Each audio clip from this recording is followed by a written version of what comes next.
সব জল্পনা কল্পনার অবসান ঘটিয়ে শেষ হলো ত্রয়োদশ জাতীয় সংসদ নির্বাচন। এবার ধাপে ধাপে স্থানীয় সরকার নির্বাচন আয়োজনের প্রস্তুতি নিচ্ছে নির্বাচন কমিশন, যা শুরু হতে যাচ্ছে ঢাকার 2 সিটি ও চট্টগ্রাম সিটি ভোটের মাধ্যমে। এরই মধ্যে স্থানীয় সরকার বিভাগ থেকে 3 সিটির নির্বাচন আয়োজনের প্রস্তুতির কথাও বলেছে। জাতীয় নির্বাচনের 4টি আসনে এখনো ফলাফল হয়নি। চট্টগ্রাম 2 ও চট্টগ্রাম 4 আসনের গেজেট স্থগিত হয় হাইকোর্টের আদেশে। অন্যদিকে বগুড়া 6 আসন শূন্য ঘোষণা করা হয়েছে। এর আগে প্রার্থী মারা যাওয়ায় শেরপুর 3 আসনে স্থগিত হয় নির্বাচন।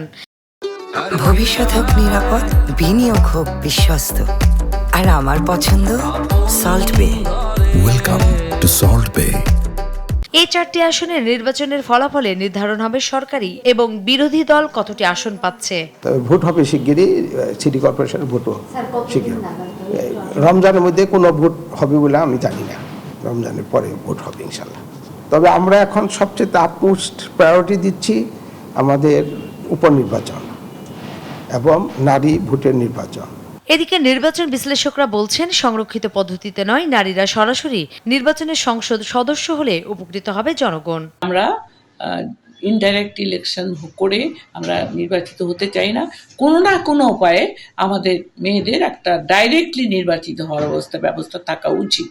এটা আমার মতন যারা সত্যিকারের গণতন্ত্রী মনা, তারা কখনোই ইনডাইরেক্ট ইলেকশন চায় না, তারা ডাইরেক্টলি চায়। সেটা কোনো না কোনো কায়দা বের করা যেতই। তার মতে দ্রুত সিটি কর্পোরেশন নির্বাচন দেওয়া উচিত। তবে এই নির্বাচনে দলীয় হস্তক্ষেপ থাকলে ভোট সুষ্ঠু হওয়া নিয়ে শঙ্কা জানান তিনি।